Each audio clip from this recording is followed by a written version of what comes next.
আমার বোনের মেকআপের হাত খুবই ভালো। ছোটোবেলায় আমি ওকে করাতাম, আর এখন ও এতটা এক্সপার্ট হয়ে গেছে যে ওই আমাকে করিয়ে দেয়, আর আমি চুপচাপ বসেও থাকি যে ওই আমাকে যেন মেকআপটা করিয়ে দেয় ভালোভাবে। তো মায়ের ঝিয়ে বেরিয়ে পড়েছি সাউথ সিটির উদ্দেশ্যে। এদের দুজনের কিন্তু একদমই বনে না, কিন্তু দেখো এখন কি সুন্দর দাঁড়িয়ে দাঁড়িয়ে ফটোশ্যুট করছে।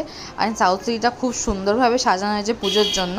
ফার্স্টে গেছিলাম প্যান্টালুন্সে, কিছু পছন্দ হচ্ছে কিনা মাকে জিজ্ঞেস করলাম, মা বললো না, দেখতে এতটাই খারাপ আর তারপরে দাম এত বেশি, আমি নেবো না। তাই সেই কিছু পছন্দ না করার পর আমরা চলে গেলাম সোজা ফুড কোর্টে।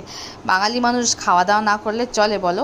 মা খেয়েছে কেএফসি, আর বোনের ফেভারিট হচ্ছে গিয়ে ট্যাকোবেল। তো ট্যাকোবেল থেকে জিনিসপত্র নিয়ে চলে এসেছে। আমি আর মা কেএফসি, আর এটা হচ্ছে আমার মেনলি চকলেট শেক খুব পছন্দ, মানে কোল্ড কফি, যেটা আমার খুবই পছন্দ।